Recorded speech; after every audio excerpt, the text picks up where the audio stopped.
Each of us harbors an intimate desire of being captivated, to escape the monotony of everyday life, and to immerse ourselves in an erotic setting full of imagination and opportunity. It's important to note that being seduced doesn't automatically mean falling in love, although seduction can set the foundation for a more conventional and enduring relationship.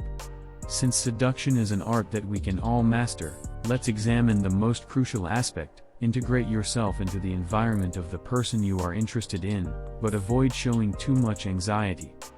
The true seducer recognizes the possible monotony of life and, with this understanding, is able to enliven the fantasies and desire of his interest through subtlety and inventiveness. However, this is not an easy task. The approach should stimulate the imagination of the target in a favorable way. The main lesson of seduction is to avoid showing too much anxiety. At first, you don't want to reveal your intentions directly to the target. An indirect and subtle approach is preferable. If you show too much commitment from the start, you will give the impression of insecurity. Your chances of success will increase if you avoid revealing your intentions prematurely. In the art of seduction, it is always more effective to allow the person to approach you, mistakenly believing that he or she is making the first move. Try to maintain a neutral attitude. It's important to get noticed, but you don't need to get close to the goal. In fact, this is precisely what the Duke of Lawson did to captivate the Duchesse de Montpensier while she was at the court of Louis XIV. After their first meeting, the Duchess was quite intrigued by the Duke, despite his reputation as a notary captivating of women. However, in their subsequent encounters at court, the Duke showed some indifference. Despite this, after some private conversations, the Duchess began to appreciate his company. Soon, the Duke became someone the Duchess trusted completely. He simply played the role of friend and stayed close to her. The Duchess's curiosity was piqued. Maybe their friendship could evolve into something more. How could the Duke not be intrigued by one of the most beautiful women in France? Lawson's strategy was gradual and deliberate. He made sure not to show excessive interest from the start. It was the Duchess's curiosity that led her to confess her feelings first. And she wanted not only the Duke, but also a betrothed. A skilled seducer resembles a spider spinning a tough, barely perceptible web. After intriguing his target, he begins to send ambiguous signals. At its core, seduction is a game of psychology. So what's the most effective strategy to grab someone's attention and stay in their thinking, making them unable to think about anything else? First of all, you need to captivate your target with your presence and behaviors. Then, it starts sending ambiguous messages. We are all drawn to those who are difficult to comprehend, the enigmatic, the unpredictable. You should try to project an aura of mystery so that your interest thinks you are a deep and thoughtful person. For example, you might start with innocent looks but then switch to a flirtatious look. You could also alternate between jokes and moments of seriousness or shyness. Gender roles are also effective in seduction. For example, a man might adopt a more feminine appearance through his dress or mannerisms, but combine it with a touch of masculinity or talk about typically masculine topics. It's also beneficial to maintain some degree of ambiguity and occasionally stray from conventional expectations. In this way, Josephine de Beauharnais conquered Napoleon Bonaparte and became his wife, despite being one of the most outstanding French military geniuses of the time, with the ability to choose the woman she wanted. She lured Napoleon with courtesy, inviting him to her usual social events where she was the center of attention, with the presence of other men around. And once he piqued his interest, she began to ignore him and rejected his overtures to accompany him on a military campaign in Italy. Napoleon was furious. At some point she changed her strategy and began writing him the most passionate love letters. The lesson is not to be too approachable. It's important to joke around and flirt, but you should always be willing to back off and maintain your independence. Take advantage of the insecurities of your interest to increase their desire for you. When you crave the most attention and affection from others, it's usually because you feel like something is missing in your life. It's a reality. It's hard to seduce someone who is fully satisfied. Therefore, It is important to show that you have the ability to relieve the pain or feeling of emptiness of your interest. We've all experienced moments of insecurity, even if we know how to hide them in public. These insecurities persist, affecting us constantly. When we fall in love, it's mainly because we believe that the loved one can fulfill those existential needs or shortcomings, whether we're worried about the future, unsure of our appearance or intelligence, or simply feeling a pervasive state of discontent. This principle is not limited to the romantic realm, it is also applied in corporate or political seduction. Seduction experts in these areas are able to effectively persuade people that purchasing a specific product or endorsing a particular politician will improve their quality of life. To achieve this, they need to find ways to prove their superiority so that their target is motivated to prove their worth. In fact, Cleopatra seduced Julius Caesar in this way. During his conversations, she deftly included references to his ancestor, Alexander the Great, recognized as the supreme military genius of antiquity. Cleopatra's subtle taunts provoked various anxieties and insecurities in Caesar, who felt committed to proving himself. However, it's crucial not to be excessively harsh when playing with the self-esteem of the person you're interested in. Otherwise, she might feel unworthy of your attention. An effective tactic here is to break down your target's defensive barriers, making them feel like the center of attention. Once you're comfortable, you can gradually begin to regain control. Now let's examine how to enter the world of the person you're interested in. Use flattery to bring out the person's most favorable characteristics. Do you know the method hunters use to catch small birds like larks with a mirror?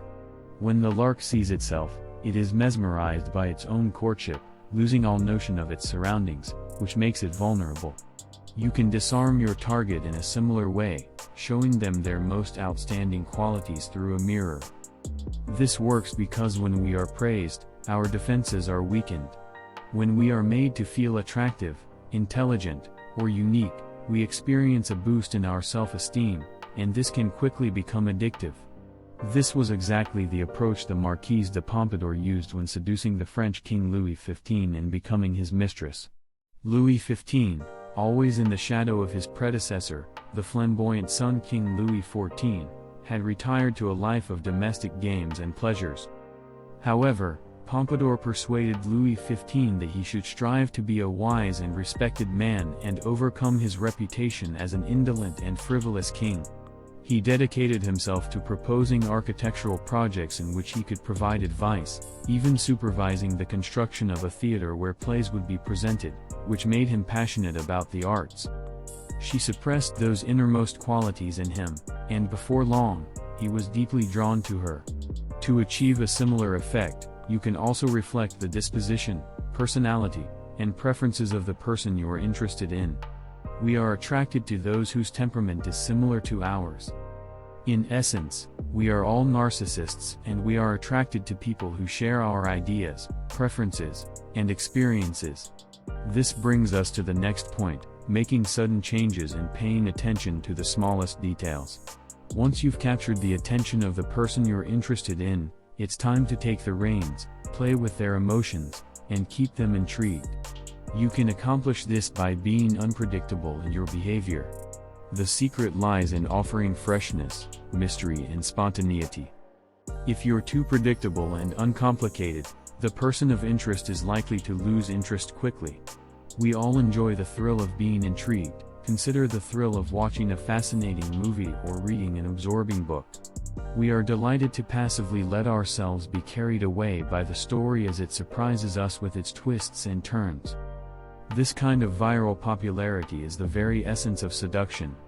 There are numerous ways to keep the person you are interested in intrigued. All that's required is a little creativity and seeing it as an entertaining challenge. You might decide to take your interest to new and exciting places, or maybe change your style a bit or surprise them with unexpected gifts.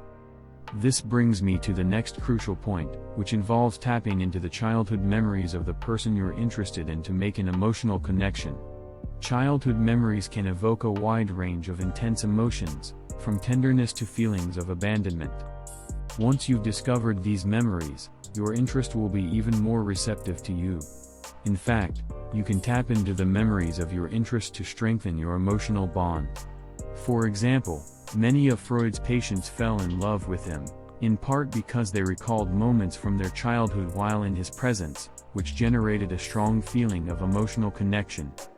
When Freud explored his patients' memories, especially those related to their parents, he kept his distance, but he was still present. Patients projected intense emotions onto these silent, sympathetic figures at his side, perceiving him as a father figure. This phenomenon, called transference, is a crucial tool in Freudian therapy, as it is employed to revive long-suppressed feelings. We all long for those days of our youth when we experienced happiness, freedom, and security. If you manage to evoke these feelings in the person you're interested in, they'll soon begin to relate those emotions to you.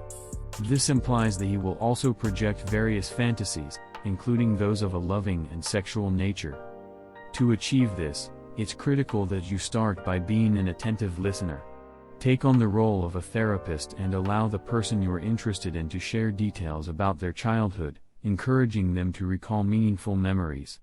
During this process, she gathers information about her vulnerabilities and the emotions they trigger in her. However, it's important to stay aware of the sentimentality of the person you're interested in. Instead, pay attention to what they're communicating to you and notice the topics that come up repeatedly. Once you identify what aspects of her childhood impacted her or what aspects of her parents she misses, use that information to your advantage. You can take on the role of protector or figure out how to meet the most fundamental need of the person you're interested in. It may require protection, guidance, or a sense of purpose. It all comes down to listening carefully. This brings me to the last point: if you identify unattractive aspects in yourself, get rid of them. Has someone ever rejected you right away after a first date? It's probably because you possess qualities or character traits that are deeply unattractive.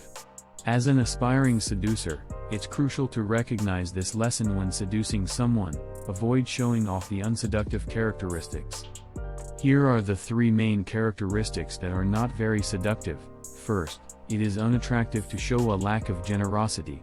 It is suggested that those who cannot give materially are also incapable of giving emotionally. Being stingy with money is a clear sign that you won't be able to be emotionally open when it comes to seduction either. Second, the absence of a sense of humor is highly unseductive. A lack of humor indicates internal problems. If you're rigid mentally or even physically, it suggests that you can't adjust to new circumstances. In addition, a lack of a sense of humor will deprive you of enjoying the emotions of life. You may also be overly touchy and unable to accept jokes from others. This is unattractive and suggests insecurity. It's not an effective strategy to seduce someone. Third, inattention won't benefit you either. If you're not attentive to the situation or can't pick up on the subtleties, it will only breed resentment in the long run, especially in relationships. Not only is this frustrating, but it also contradicts what we know about seduction, which is based on the use of detail and particularity. Remember, if you identify any of these traits in yourself, be sure to correct them. And that's all about the art of seduction. If you enjoyed this video and want to see more content like this, don't forget to like it and subscribe to our channel. We really appreciate you watching this video. Transform yourself now.